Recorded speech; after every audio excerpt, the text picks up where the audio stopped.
Jeigu klausytumėte tą mano dainą, tą vaizdo įrašą, vienoje vietoje, kur aš sakau teisingai Lietuvą darei, kad pakvietė į sąjūdį mane, visi nusijuokė. Man paskui jau po mitingo mama paaiškino, kodėl visi juokėsi, todėl kad mano daina buvo turbūt truputėlį ne tai auditorijai skirta. Šita Lietuva, kurioje dabar gyvenam, kiek laisvės mokytis, siekti kažko, keliauti ir apskritai, kokiam pasaulyje mes gyvenam šiandien, man liežuvis nesiverstų sakyti, kad prie rusų buvo geriau. Aš pati nepatikėjau, nors aš patį renginį prisiminiau ir atpažinau save, bet tai buvo kažkas tai tokio, nes aš to video įrašo nebuvau mačius, net neįsivaizdavau, kad jisai egzistuoja. Ir tai buvo tiesiog kažkokia laiko mašina, kuri nukėlė į tuos metus ir leido prisiminti tai, kas buvo, iš kur atėjo. Ir taip jau susidėlioja gyvenime, kad kai viskas yra gerai, to poreikio būti stipriems ir vieningiems nėra. Sveiki, gerbiami Lietuvos laisvės kovų pažinimo centro tinklalaidės, laisvi pokalbiai žiūrovai ir klausytojai. Šiandieną kalbinsime Rimą Pakalnytę, mergaitę, kuri būdama 9 metų sudainavo savo kūrybos dainą viename iš mitingų skirtų mūsų kelyje į laisvę. Sveiki, Rima. Sveiki, Donatai. Paprastai žmonės galvoja, kad per televiziją, per YouTube turim rodyti tik tai ir kalbinti tik tai galingai nusipelniusius žmonės, kovojusius už Lietuvos laisvę, paaukojusius gyvenimus, savo resursus ir nervus, bet kaip pasakytumėt, kad kalbinam Rimą Pakalnytę, žmonės sakytų, o kas jį tokia? Tačiau ji irgi labai yra svarbus žmogus, nes ji puikiai atspindėjo tą dvasią, kuri vyravo atgimimo laikais, Sąjūdžio metais.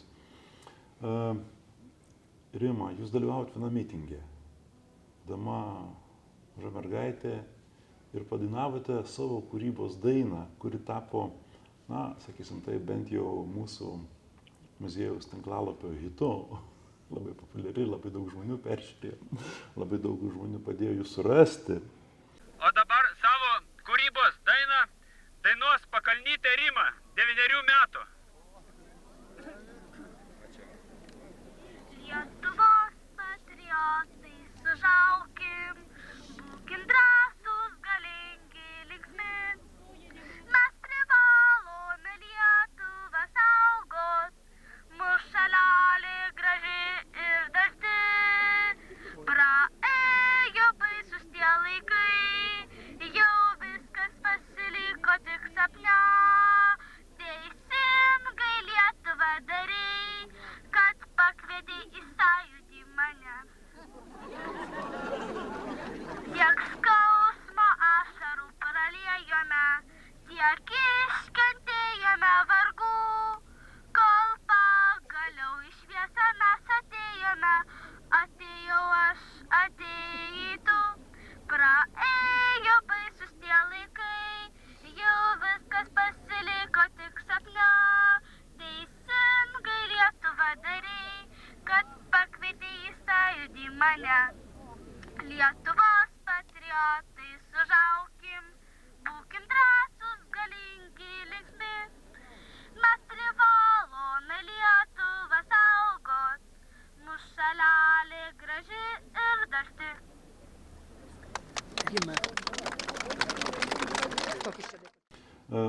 Sakykite, kai jums buvo ten 9 metai turbūt, ne?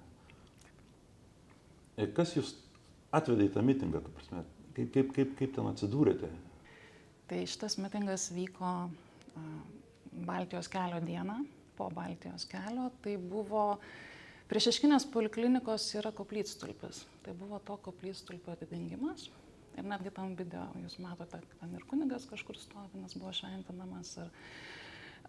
Ir ar mes su tėvais į tą mitingą ėjom todėl, kad buvo tas mitingas, ar tiesiog eidami, kadangi mes stovėjome Baltijos kely prie Akropolio viaduko, o gyvenom Fabijoniškėse, tai tas taškas jisai buvo pakeliui namo. Tai visai gali būti, kad tai buvo netgi neplanuota, o tiesiog pamatė, kad kažkas vyksta, žmonės renkasi ir gali būti, kad buvo ir taip. Paklausti aš dėja jau nebegaliu, nes mano aplinkos gyvi liudininkai dėja jau yra iškeliavę Anapilin, aš kalbu apie savo tėvus, todėl mūsų šitas pokalbis bus paremtas mano pačios prisiminimais. Tai, kad tame mitinge dalyvavome po Baltijos kelio, tą pamenu ir jeigu neklystu, tai buvo Lietuvos Laisvės lygos organizuotas renginys. Jeigu klausytumėte tą mano dainą, tą vaizdo įrašą, vienoje vietoje, kur aš sakau teisingai Lietuvą darei, kad pakvietė į sąjūdį mane, visi nusijuokė. Man paskui jau po mitingo mama paaiškino, kodėl visi juokėsi, todėl kad mano daina buvo turbūt truputėlį ne tai auditorijai skirta. Bet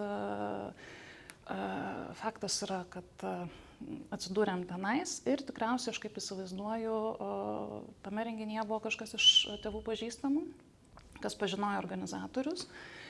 O aš tuo metu buvau vaikas, kuris rašė eilėraščius. Ir tuo metu turbūt nemažai, kas rašė eilėraščius apie Lietuvą, arba paišė Gediminaičio stulpus, arba kažkaip kitaip reiškė tuometinius jausmus tam visam kontekste. Ir mano šeimos aplinkos žmonės žinojo, kad aš rašau eilėraščius ir tikriausiai kažkas tai organizatoriams pasakė, kad va yra toksai vaikas, kuriantis, rašantis ir galėtų atlikti. Ir taip aš ten ir atsidūriau. Bet kad jūs ten atsidurtumėt, taip jūs atvedė tėvai, bet kad tėvai ten ateitų, jos turėjo irgi vesti toks vidinis įsitikinimas ir vidinis noras. Ar jis buvo iš kažkur tai giliau?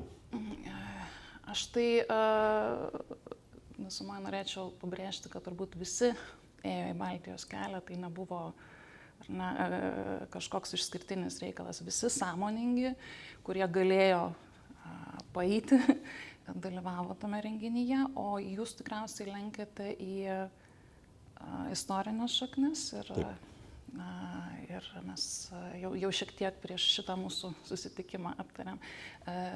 Taip, mano iš abiejų pusių seneliai turi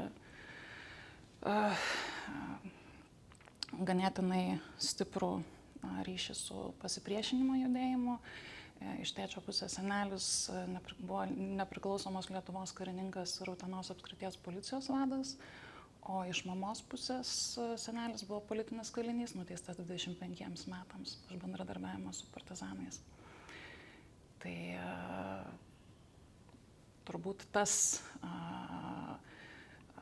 laisvės troškimas ir meilė Lietuvai užkoduota genuose. Bet dar prieš eidama į mitingą žinojot, kad jums reikės pasireikšti taip? Ne. Tai man buvo pasakyta tuomet tiesiog, ar galiu, nes, žinokit, 9 metų aš pati savo pavydžiu tos drąsos ir pasitikėjimo savim. O kalbant apie tuos visus eilėraštukus ar daineles, tai tiesiog tuo metu taip ir buvo. Mama labai didžiavosi tuo, kad aš kažką kuriu. Ir nesvarbu, kiek tie eilėraščiai ir ta kūryba būtų vaikiška, naivi ir paprasta, bet jeigu tik tai būdavo proga, tai Rimute padeklamuok.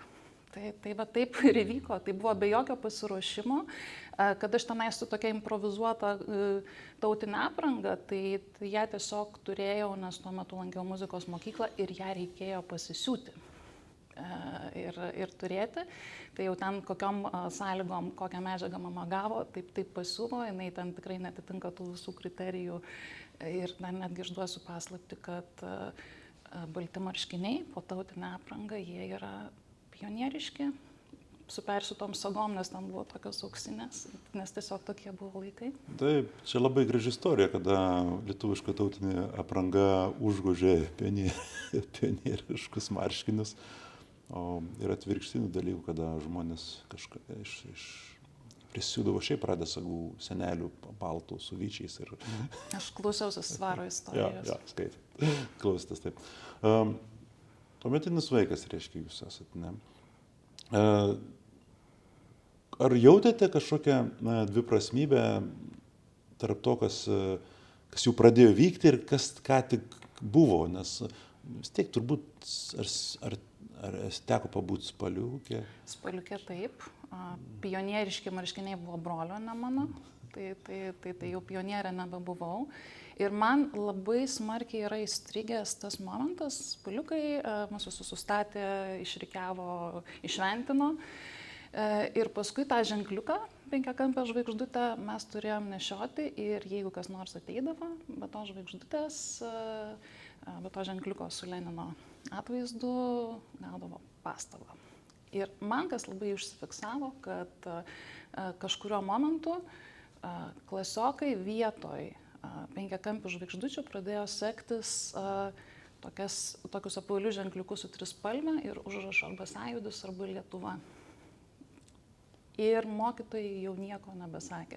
Aš dabar nepasakysiu, čia tikriausiai buvo prieš Baltijos kelią, kaip prasidėjo tas visas judėjimas ir tas man yra labai labai užsifiksavę. Kartais mes, mūsų karta, jūsų, mano karta, turėdami vaikystės vis tiek kažkokios, vis nebuvo, kad nežinau, labai sunkios ar kažkom ten tokios tragiškos, bet ir atrodo, kad viskas buvo kaip ir gerai, kaip ir vaikystėje. Ir kartais žmonėm tas vaikystės, jaunystės potyris lengvumo persikelia į mūsų dienas. Ir paskui nekurie žmonės sako, tai prie Ruso mums buvo geriau. Ką galėtumėt pasakyti tokiam žmonėms? Aš turbūt irgi prisijungčiau, kad taip, vaikystė buvo šviesi, graži, iš tikrųjų nieko netrūko ir kitokio pasaulio mes nematėm ir tas, kurį turėjom, jisai tenkino. Man gal yra labai dar vienas momentas kaip vaikui užsifiksavęs, kad vaikystėj aš bijodavau ar kioske, ar parduotuviai su pardavėja šnekėti lietuviškai, nes kažkada mane apibarė išvadino kažkuo tai ir nuo to karto šnekėdavau rusiškai. Tai man turbūt laisvės visa ta kova, jinai nesisieja su tom visom represijom, kurias patyrė vyresnė karta, bet jinai labai aiškiai siejasi su galimybę šnekėti mano kalba, man kaip vaikui. Ir kalbant apie tą visą Sąjūdžio laikotarpį, jisai be abejo yra šviesus, po to mes visi panirom į tamsą ir tie visi 90-ieji su korupcija, su nusikalstamumu ir tai iš tikrųjų buvo sunkus laikotarpis. Ir jeigu mes ištrauktume tuometinį laikmetį ir sakytume, prie Ruso buvo geriau. Galbūt galima būtų kažkaip tai pritempti, bet dabar, šiandien, aš žiūrėdama į savo vaikus, turiu 2 dukras 18 metų ir matydama, kokias galimybės joms dukroms suteikia šitą Lietuvą, kurioje dabar gyvenam, kiek laisvės mokytis, siekti kažko, keliauti ir apskritai, kokiam pasaulyje mes gyvenam šiandien, man liežuvis nesivarstų sakyti, kad prie Rusų buvo geriau. Ar dukros matė šį vaizdo įrašą? Taip, parodžiau. Kaip reagavo? Iš pradžių net nepatikėjau, sako, mama, čia tikrai tu? Aš pati nepatikėjau, nors aš patį renginį prisiminiau ir atpažinau save, bet tai buvo kažkas tai tokio, nes aš to video įrašo nebuvau mačius, net neįsivaizdavau, kad jisai egzistuoja. Ir tai buvo tiesiog kažkokia laiko mašina, kuri nukėlė į tuos metus ir leido prisiminti tai, kas buvo, iš kur atėjo. Taip, šią vaizdo medžiagą, šį mitingą filmavo Albinas Kentra. Aš jums tokį buvau parašęs klausimą. Sakau, ar jūs apie jį ką nors žinojote, taip, kaip sakau, be googlinimo. Bet vat iš to ir susideda, kad Albinas Kentra gali būti žmogus ir kažkam šiandien nežinomas, kaip ir galbūt kažkam nežinoma jūs esate, bet esmė ta turbūt, kad tas puoselėjimas laisvės kovos atgimimo savasties dedasi iš labai nedidelių plytelių. Tai viena iš tokių esate jūs. Ir kalbant apie Baltijos kelią, kartais sako, o žmonės buvo, tada tai vieningi buvo, o šiandien nebe vieningi. Pasakytumėt, ką tokiam žmonėm vėl atsakytumėt? Iš tikrųjų yra paprasta būti vieningam, kai yra kažkokia didelė grėsmė ir didelis priešas. Ir taip jau susidėlioja gyvenime, kad kai viskas yra gerai, to poreikio būti stipriems ir vieningiems nėra. Aš visgi esu optimistė ir manau, kad iš tikrųjų esant tikrai dideliai grėsmė ir dienai X, pavadinkim taip, kad mūsų tauta jinai neišbyrės ir atstovės. Ir tą parodė ir, pavyzdžiui, neseniai įvykiai, tie visi kultūros mitingai, kur iš tikrųjų, kai reikia, mes susivienijam. Kai reikia, mes galim ir Bairaktarą nupirkti, bet kai to kažkokio vienijančio dalyko nėra, tai gali susidaryti toks įspūdis, kad mes visgi nesam tokie, kaip buvom 89-ais.